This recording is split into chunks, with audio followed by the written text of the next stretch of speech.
Aloha, galera! Projeto Marcas de Combate. 5 minutos de mulheres que correm com os lobos aqui no IGTV e também no YouTube. Quase virando um podcast no Spotify. Eu aviso para vocês, para quem quiser só ouvir e não precisar assistir, certo? História da mulher esqueleto. Estamos na etapa da doação da lágrima. Então, relembrando, a gente teve a descoberta acidental do tesouro. Nós estamos falando de uma história de relacionamentos e a vida, morte e vida dentro dos relacionamentos.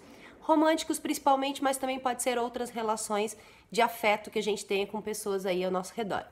Então, descoberta acidental do tesouro, depois a perseguição e a tentativa de se ocultar, depois vem a desembaraçar o esqueleto, depois a gente vai fazer o quê?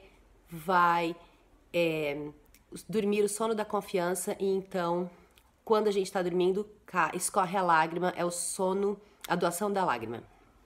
E aí, gente, eu comecei a falar sobre isso no último vídeo, mas eu quero continuar com um pouco mais do que ela comenta aqui. Então, ela comenta sobre o erro clássico, que eu acho que fatalmente todo mundo já cometeu, e a gente cometeu porque a gente é muito aculturado nisso, sabe, gente? De que uma pessoa vai ser a nossa cura. Uma relação será a nossa cura. Então, todos nós já cometemos o erro de pensar que uma outra pessoa podia ser nossa cura, nossa emoção, nossa realização. Leva muito tempo para se descobrir que isso não existe, especialmente porque pomos o ferimento na parte externa, ou seja, a gente joga a culpa no outro, responsabiliza o outro, né? Em vez de administrar-lhe a cura dentro de nós, que é justamente a gente entender o que é a nossa mulher esqueleto, o que é que a gente jogou lá no fundo do mar, que tipo de crença, que tipo de desejo, que tipo de sentimento tínhamos e que a gente deixou esquecido porque em algum momento a gente se feriu. E aí essa ferida pode ser de uma experiência ou pode ser até mesmo porque eu ouvi alguma coisa, certo? E aí é a partir de curar esta parte da nossa alma que o ego vai poder manifestar isso depois no mundo. E aí sim, nas nossas relações. Então a gente tem que curar a si. E aí depois, quando a gente se relacionar diferentemente com os outros, é que as nossas relações serão melhores. Então, mas nesse momento, o que está acontecendo? Nesse momento, aconteceu alguma coisa aqui muito estranha. Um barulho louco aqui. Nesse momento, o nosso ego tá dormindo, certo? O pescador já fez o trabalho. Primeiro ele encontrou o tesouro, mesmo que tenha sido por acidente. Daí ele tentou fugir, beleza, não conseguiu, ou pelo menos ele decidiu, em algum momento ele teve um vislumbre de que aquele emaranhado poderia ser algo humano. Então ele teve o vislumbre, ele cortou um pedaço do cabelo, ou seja, deixou morrer alguma ideia antiquada. Aí foi desembaraçar, ou seja, foi tentar mexer aí dentro de si. Aí ele começou a ter um pouco de contato com a sua alma, para tentar deixar aquilo organizado, para tentar entender o que era aquela coisa toda apavorante que apareceu para ele no espelho do relacionamento. E a hora que ele termina de organizar e ele se compadece porque ele percebe que ali tem a sua própria alma. Ele põe um cobertorzinho e vai dormir. Então agora o ego tá fora de cena, não, ele ainda continua na cena, mas ele não está mais agindo e quem tá agindo é a alma. Apesar de que o ego deixa a lágrima rolar, né? Então ainda tem uma demonstração aqui de sentimento, só que é uma demonstração de sentimento verdadeiro que vem a partir do sono da confiança. E aí a alma reconhece. Quando tem um sentimento verdadeiro, a alma reconhece e vai lá e se apropria, toma. Então, vou continuar aqui, né?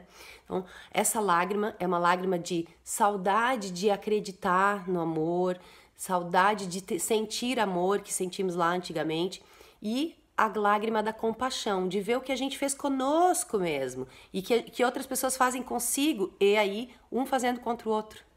Todo mundo querendo se amar e todo mundo não sabendo se amar. Estamos aprendendo. Vamos falar depois lá da natureza da vida, morte e vida, porque aprender a se amar é aprender a natureza da vida, morte e vida. A lágrima da compaixão é derramada em reação à percepção do ferimento fétido. Este tem origens e configurações diferentes para cada pessoa. Para alguns, representa dedicar toda uma vida a escalar penosamente uma montanha para descobrir tarde demais que se estava subindo na montanha errada. Então, aquela pessoa que fica insistindo naquela relação, que não não tem a ver com a alma dela. Para outros, ele reside em questões não resolvidas e não tratadas de abusos sofridos na infância. Experiências anteriores, né? Para outros ainda é algum tipo de perda esmagadora na vida ou no amor. Então, algo lá das adolescências, né? Dos primeiros amores e tal. Quando o homem verte a lágrima, o pescador ou o ego, é que ele se deparou com a própria dor e ele a reconhece ao tocá-la. Ele percebe como sua vida foi vivida de forma protegida, máscara, armadura, autodefesa, defensivas, né? Em virtude do ferimento. Percebe que tudo que perdeu na vida foi devido ao ferimento. Nossa, dá um arrependimento, né? Vê como cerceou seu amor à vida, a si mesmo e ao outro. Então, nesse momento, a gente tem um pouco de tristeza, tem um pouco de saudade, tem um pouco de compaixão e a lágrima vai, né? E as lágrimas não só representam o sentimento, mas são também lentes através das quais adquirimos uma visão alternativa. Então, agora a gente vai olhar para os nossos parceiros, parceiras, relações de afeto de uma maneira diferente. O pescador, ele está deixando que o seu coração se parta. Então, ele está mudando, ele está deixando morrer coisas. Não que se parta em pedaços, mas para se abrir. O que ele quer não é o amor da teta, da mãe de leite, não é o amor pela fortuna, nem o amor pelo poder, pela fama ou pela sexualidade. É um amor que lhe acontece, um amor que ele sempre trouxe dentro de si, mas que nunca reconheceu antes. Tá? A alma do homem se estabelece em maior profundidade e nitidez à medida que ele capta esse relacionamento. Então a gente vai voltar no próximo vídeo com as fases posteriores do amor, que são várias, e a próxima é a fase que eu acho fantástica, que se chama o coração como tambor e o canto para criar a vida. Abraço, gente, até amanhã!